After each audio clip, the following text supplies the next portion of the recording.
It's lonely not being a citizen on election day.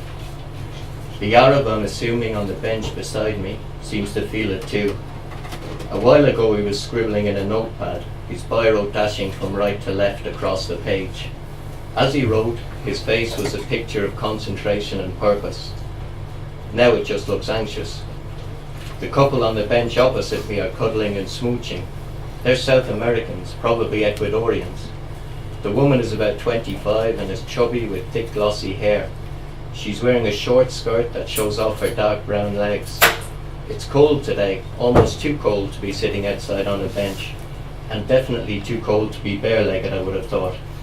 She and her man are sitting side on to each other, and his head is hidden behind hers as he kisses her neck and says words in her ear that make her smile.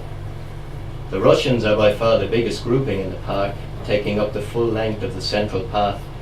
I call them Russians, but they might be Ukrainians or Georgians.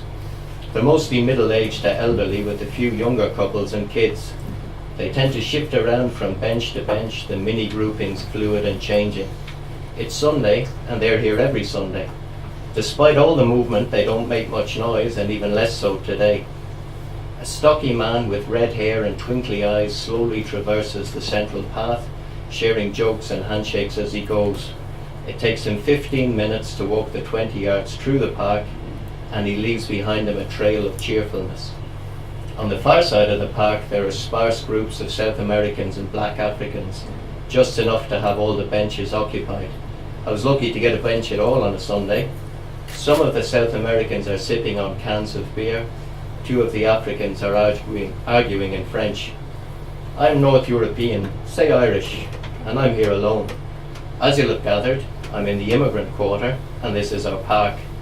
It's small and round and has one straight central path and two curving outer ones. Skirting the latter are palm trees and acacias, fig trees and London planes. Lining both sides of the central path are huge trees with big leathery leaves and a great tangle of buttressed roots. Moreton Bay figs they're called, and they come from eastern Australia. Immigrants too then, and the furthest from home at that. Behind me across the road is a school turned polling station for the day. Every so often I turn to look at the Spaniards going in and out.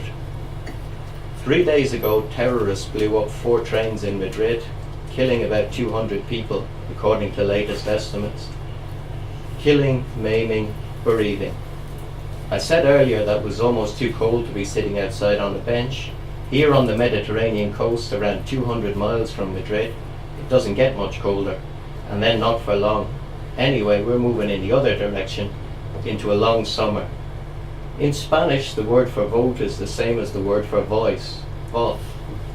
Today in this park, we have been voiceless. Next year I won't be here. I'll have gone home into the bosom of full citizenship entitlements. Most of the others around me will still be here and still voiceless when the next election comes around. Those killed in the Madrid trains are voiceless in the most radical way possible.